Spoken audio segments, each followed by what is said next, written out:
नमस्कार दर्शकों, मैं doctor Maheshwari, assistant medical director Garbhagudi IVF centre. आज हम बात कर लेंगे पीसीओडी के बारे में।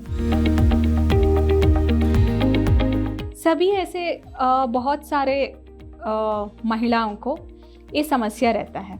सभी के मन में ये क्वेश्चन आता है कि ये क्या है पीसीओडी? पीसीओडी है तो हमको क्या बच्चा नहीं होगा या फ्यूचर में कुछ प्रॉब्लम होगा कि नहीं? तो इसलिए आज हम बात कर लेते हैं ये पीसीओडी क्या है, इसका लक्षण क्या होता है, इसको कैसे डायग्नोसिस करना होता है और इसका ट्रीटमेंट क्या है। पीसीओडी एक हार्मोनल इम्बैलेंस के वजह से होता है।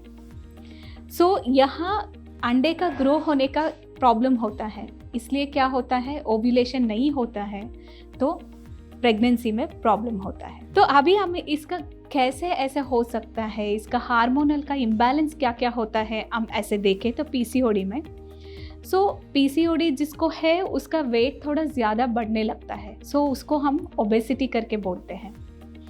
इनमें जो हार्मोनल वेरिएशंस जो होता है, जो पुरुषों में जो रहना है ना androgen hormone that is testosterone hormone, उनका लेवल फीमेल्स में ज़्यादा होता है। यूजुअली फीमेल्स में ईस्ट्रोजन हार्मोन ज़्यादा होना है और एंड्रोजन टेस्टोस्टेरोन हार्मोन लेवल कम होना है, बट ये रेशियो रिवर्स हो जाता है पीसीओडी में। एंड्रोजन का लेवल ज़्यादा हो जाता है टेस्टोस्टेरोन का, और जो बॉडी में एलएच हार्मोन और एफएसएच हार्मोन जो रहता है, यूजुअली एफएसएच हार्मोन का लेवल ज़्यादा होता है, एलएच का हार्मोन नॉर्मल रहता है, बट इन पीसीओडी में ये एलएच का हार्मोन भी ज़्यादा हो जाता है। और जो पीसीओडी के पेशेंट्स में जो इंसुलिन रहता है बॉडी में, वो ठीक तरह से एक्ट नहीं होता है और इंसुलिन का लेवल भी बढ़ जाता है।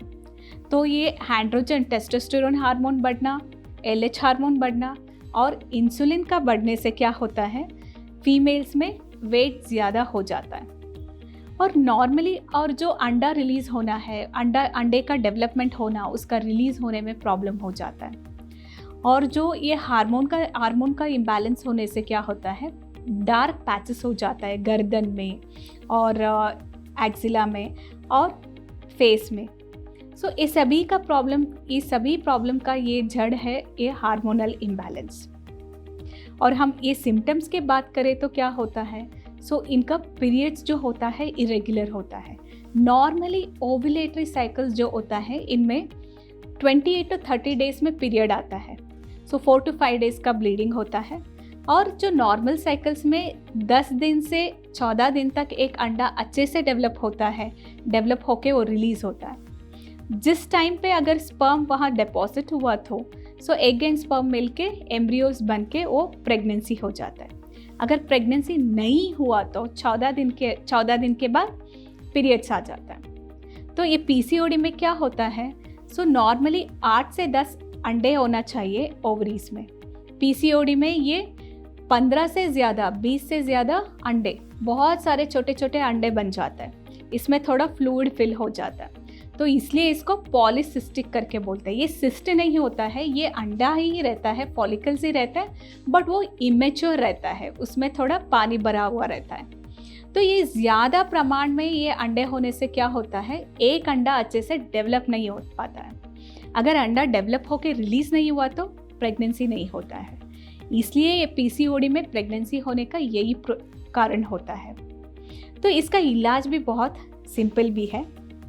और एक बार पीरियड हुआ तो यहाँ पीसीओडी में इरेगुलर होता है, 2 महीना 3 महीने के बाद पीरियड होना। जब पीरियड होता है तो 10 दिन ब्लीडिंग होना, 15 दिन ब्लीडिंग होना एक जन को होता है, और एक जन को क्या होता है, बहुत ही कम ब्लीडिंग होता है।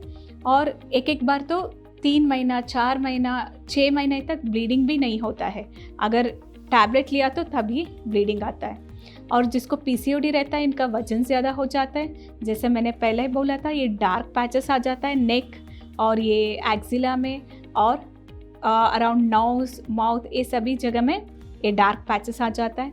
और ये इनफर्टिलिटी भी हो जाता है और ये हेयर ग्रोथ ज़्यादा हो जाता है। ये टेस्टोस्टेरोन हार्मोन की वजह से क्या होता है, थोड़ा हेयर लॉस भी हो सकता है, बाल्डनेस भी हो सकता है, और ये फेस में और लिप्स में एंड ऑल्सो एक्सिला में, अपर बॉडी में बहुत सारा हेयर ग्रोथ हो जाता है। ये सभी पीसीओडी का लक्षण हो जाता है और बाद में लाइफ में ये डायबिटीज़ आने का रिस्क भी ज़्यादा है, जल्दी आने का रिस्क भी ज़्यादा होता है।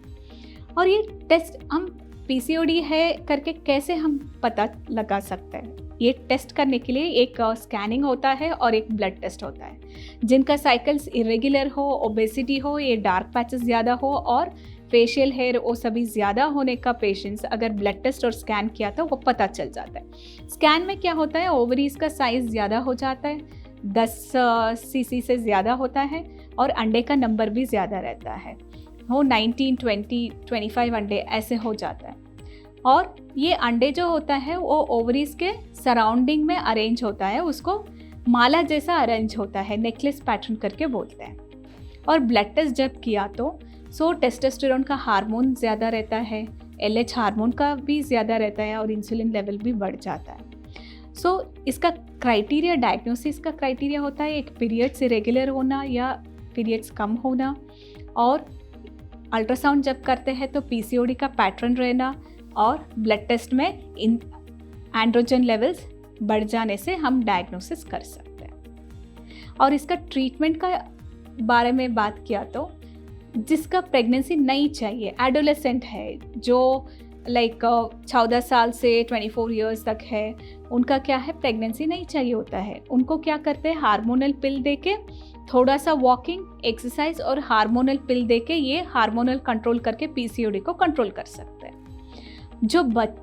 जिसको बच्चा चाहिए उनको क्या करना है, पहले 5 to 10% वेट रिडक्शन करना होता है, रेगुलर वॉकिंग एक्सरसाइज करना होता है, ऑयली फूड और जंक फूड्स अवॉइड करना होता है, और डॉक्टर्स को मिलके आप थोड़ा टेस्ट सभी करके सभी नॉर्मल है कि नहीं चेक करना होता है। और ये ट्रीटमेंट भी बहुत सिंपल होता है। एग डेवलपमेंट होने के लिए टैबलेट्स देते हैं, और उसका अगर टैबलेट में रिस्पॉन्ड नहीं हुआ तो इंजेक्शंस देके एग डेवलपमेंट करके आप प्रेगनेंसी पा सकते हैं। अगर आपका हार्मोनल लेवल ज़्यादा है और ये टैबलेट से आप रिस्पॉन्ड नहीं हो रहा है तो लैप्रोस्कोपी करना पड़ता है। लैप्रोस्कोपी करके वो ओवेरियन ड्रिलिंग करके एक प्रोसीजर होता है, वो करके नेक्स्ट आप एग डेवलपमेंट के लिए टैबलेट इंजेक्शन दिया तो रिस्पॉन्स अच्छा आता है। जिसको ये एग डेवलपमेंट होने में या हार्मोन्स में लो डोज में आप रिस्पॉन्ड नहीं कर रहे हो तो तब लास्ट ऑप्शन होता है IVF। तो इसका ये आपको समझना है कि पीसीओडी है तो आपको बच्चा नहीं होगा ऐसे दिमाग से हटाना है। पीसीओडी है तो भी सिंपल ट्रीटमेंट लेने से आपको बच्चा हो जाता है। और कुछ जानकारी के लिए आप ये सब्सक्रिप्शन बटन दबाइए और यहाँ जो नंबर दिया है उसको कॉल कीजिए और आके कंसल्टेशन कीजिए। Thank you.